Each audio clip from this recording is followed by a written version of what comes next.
भारत देश में सतीत्व की महानता और ऋषिकाओं की कमी नहीं थी। ऐसे ही सतीत्व की धनी माता अनसुईया की कथा आपके सामने प्रस्तुत है। ब्रह्मा जी के मानस पुत्र महर्षि अत्रि इनके पिता तथा कर्दम ऋषि की कन्या और सांख्य शास्त्र के प्रवक्ता कपिल देव की बहन सती अनुसुईया इनकी माता थी। महर्षि अत्रि सतयुग के ब्रह्मा के 10 पुत्रों में से थे और आखिरी अस्तित्व उनका चित्रकूट में दिखाई दिया था। उन्हें सप्त ऋषियों में एक माना जाता है और ऋषि अत्रि पर अश्वनी कुमारों की भी कृपा थी। ऋषि अत्रि की पत्नी और ब्रह्मवादिनी सन्यासिनी सती अनुसुईया के पति भक्ति की प्रसिद्धि को सब जानते हैं। सती अनुसुईया का नाम स्वर्ण अक्षरों में लिखा है। रामायण, महाभारत और पुराणों में उनका उल्लेख मिलता है।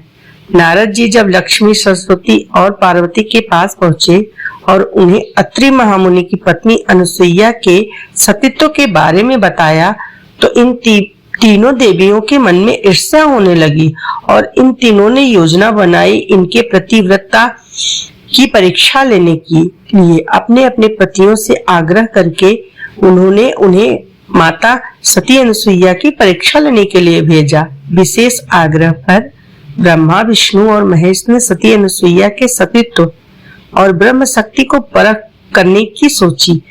जब अत्रि ऋषि आश्रम से कहीं बाहर गए तब ब्रह्मा, विष्णु और महेश ऋषियों का वेश धारण करके अत्रि ऋषि के आश्रम में पहुंचे और भिक्षा मांगने लगे।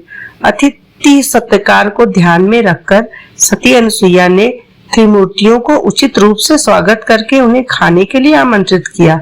लेकिन ऋषियों के भेष में त्रिमूर्तियों ने एक स्वर में कहा, हे साध्वी, हमारा एक नियम है कि जब तुम नग्न होकर भोजन परोसोगी तभी हम भोजन करेंगे।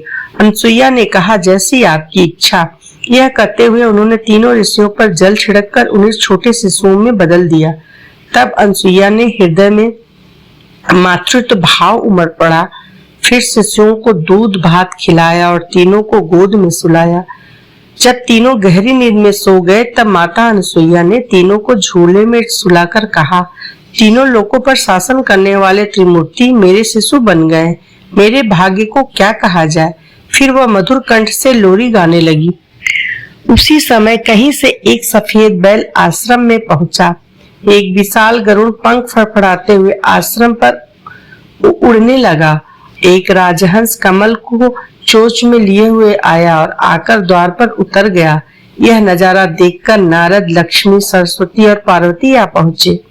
नारद ने विनय पूर्वक अनुसुईया से कहा, माते, अपने पतियों के संबंधित प्राणियों को आपके द्वार पर देखकर ये तीनों देवियां यहाँ आकर खड़ी हो गई हैं। ये अपने पतियों को ढूंढ रही हैं। इनके पतियों को कृपया इन्हें सौंप दीजिए। अनुसुईया ने तीनों देवियों को प्रणाम करके कहा, माताओं, झूले में सोने वाले शिशु अगर आपके पति हैं तो इनको आप ले जा सकती हैं। लेकिन जब तीनों देवियों ने तीनों शिशुओं को देखा तो वो एक समान लगने वाले शिशु लग रहे थे और गहरी निद्रा में सो रहे थे। इस पर लक्ष्मी, सरस्वती और पार्वती भ्रमित होने लगी।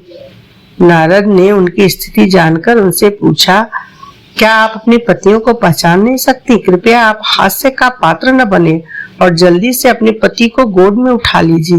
देवियों ने जल्दी जल्दी में एक एक शिशु को उठा लिया। वे शिशु एक साथ त्रिमूर्तियों के रूप में खड़े हो गए। तब उन्हें मालूम हुआ कि सरस्वती जी ने शिव जी को, लक्ष्मी जी ने ब्रह्मा को और पार्वती जी ने विष्णु को उठा लिया है। तीनों देवियों ने शर्मिंदा होकर दूर जाकर खड़ी हो गईं। उसी समय अत्रि महर्षि अपने घर लौट आए। अपने घर त्रिमूर्तियों को पाकर हाथ जोड़ने लगे। तभी ब्रह्मा, विष्णु और महेश्वर ने एक होकर दत्तात्रेय रूप धारण किया। उक्त कथा को दत्तात्रेय के जन्म से जोड़कर भी देखा जाता है। साधना वह दीप है जो संसार के अंधकार को जलाकर आत्मा का प्रकाश फैलाता है। जिसका मन सत्य पर अडिग है वही संसार के हर प्रलोभन से अडिग रह सकता है। परम प्रेम वह है जो त्याग और तपस्या में भी केवल कर्तव्य का आनंद खोजे। धर्म कोई शस्त्र नहीं, वह एक संस्कार है जो मन को निर्मल और हृदय को विशाल बनाता है। जिसके मन में पवित्रता है उसके स्पर्श से भी पत्थर जीवन पा सकता है, साध्वी वह नहीं। जो संसार से दूर भागे, साध्वी वह है जो संसार में रहते हुए भी स्वयं को अडिग रखे। माता अनसुया।